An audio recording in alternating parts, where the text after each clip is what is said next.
দিয়াবাড়িতে গিয়ে কোথায় কোথায় ঘুরলাম, কি খেলাম এবং কি কি করলাম সেগুলোই আজকে আপনাদের সাথে শেয়ার করব। হ্যালো এভরিওয়ান, আসসালামু আলাইকুম। আশা করি আপনারা অনেক ভালো আছেন। আমরা চলে গিয়েছিলাম উত্তরা দিয়াবাড়িতে। দিয়াবাড়িতে যে এত সুন্দর সুন্দর জায়গা আছে এবং আপনারা এত কিছু করতে পারবেন সেগুলোই আজকে আপনাদের সাথে শেয়ার করব।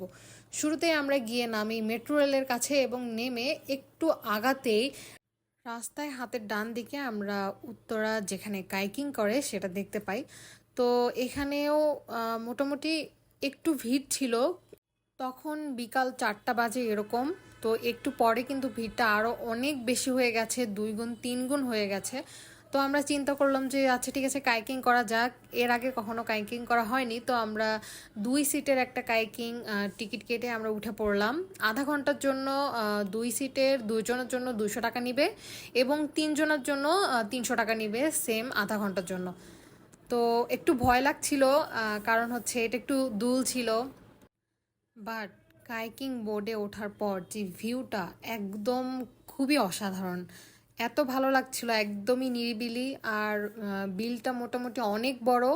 চারপাশেও আশেপাশে সবাই কাইকিং করছিল, সবাই বোটে ছিল, সবাই অনেক এনজয় করছিল। আসলে জায়গাটাই এত সুন্দর যে সবাই অনেক বেশি এনজয় করবে। আর ভিউটা এত সুন্দর ছিল, মানে চারদিকের ভিউটা এত সুন্দর, যেদিকেই তাকাই না কেন খুবই সুন্দর লাগছিল দেখতে, অসাধারণ লাগছিল। আর পুরোটা একবার ঘুরে আসতেও মোটামুটি 30 মিনিটের মতো সময় লেগে থাকে, তো সময়টা আমার কাছে ঠিকই মনে হয়েছে। তো আমরা ঘুরছিলাম, খুব ভালো লাগছিল, একদম নিরিবিলি। আর আকাশটাও একটু মেঘলা মেঘলা ছিল, বৃষ্টি ছিল না কিন্তু মেঘলা মেঘলা ছিল।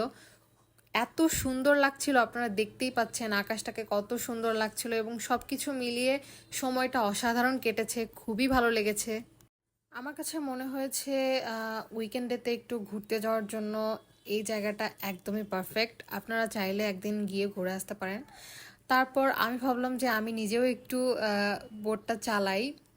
বোটটা চালানো মোটামুটি ইজি, বাট হচ্ছে হাতে একটু ওয়েট লাগে। আর বাকি কিছুই না, কিন্তু অনেক মজা লাগে। আমি অনেক মজা করে চালিয়েছি, খুব ভালো লেগেছে আমার। আর এখন আমরা ঘুরলাম, বিলটা ঘুরে দেখতে পাচ্ছেন এরকম একটা ভিউ দেখাচ্ছে। মেট্রো রেল দেখা যায়, একটু পরপরই মেট্রো রেল চলে।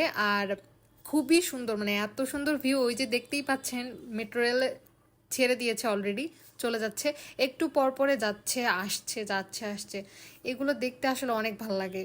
এক কথায় ঘুরতে যাওয়ার জন্য অসাধারণ একটা জায়গা, এবং আপনারা অসম্ভব সুন্দর ভিউ পাবেন এখান থেকে। আপনাদের মন একদম খুশি হয়ে যাবে, ভালো হয়ে যাবে। খুব সুন্দর একটা জায়গা। কাইকিংয়ে আমাদের সময় প্রায় শেষ। এখন আমরা এখান থেকে চলে যাব কাশফুলে।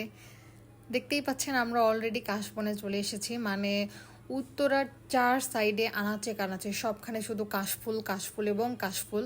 সো আমরা এখানে এসে কয়েকটা কাশফুল ছিঁড়ে নিলাম। আর আগে থেকে বৃষ্টি হওয়াতে রাস্তার অবস্থা যে এতটা বাজে, মানে পুরো কাশবনগুলো একদম পানিতে ডুবেছিল, কোনোভাবেই ফুল নেওয়া যাচ্ছিল না, আবার দাঁড়ায় ভালো মতো ছবিও উঠানো যাচ্ছিল না, মানে কিছুই করা যাচ্ছিল না ভালো মতো। খুবই রাস্তার অবস্থা এত বাজে ছিল, আপনারা দেখতেই পাচ্ছেন যে 4 সাইডে পানি এবং কাদা।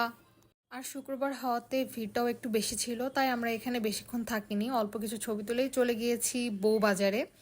উত্তরার একদমই পাশে, মেট্রো রেলের পাশেই বউবাজারটা। সো বউবাজারে গিয়ে আমরা একটু ঘুরলাম। এখানেও যে এত ভিড় ছিল যা বলার মতো না, মানে এখানেও কাদা, বৃষ্টির জন্য একদমই কাদা হয়ে পুরো অবস্থা খারাপ হয়ে গিয়েছে। এবং এখানে বাচ্চারা খেলছিল, ওদের দেখে আমারও খুব খেলতে ইচ্ছা করছিল, বাট এটা বড়দের জন্য না, এগুলো ছোটদের জন্য। তারপর আমরা এখানে ডিসাইড করলাম যে কি খাওয়া যায়। পরে আমরা হচ্ছে এখানে একটা দোকানে বসে পড়লাম। এখানে অনেকগুলো দোকান আছে, আপনারা যেটাতে ইচ্ছা খেতে পারেন, মোটামুটি একই টাইপের খাবার সবগুলোতেই আছে, অনেক রকমের খাবার পেয়ে যাবেন। তো আমরা একটা চিকেন সোলা বাটুরে এবং একটা চিকেন চাপ এবং লুচি অর্ডার করেছি। আমরা এগুলোই খেয়েছি এবং খাওয়া শেষে আমরা সোজা বাসা চলে গিয়েছি। রাত্রেবেলা রিক্সা থেকে ভিউটাও এত সুন্দর লাগে। আশা করি ভিডিওটি আপনাদের ভালো লেগেছে। ভালো লাগলে লাইক, কমেন্ট, সাবস্ক্রাইব করবেন। আল্লাহ হাফেজ।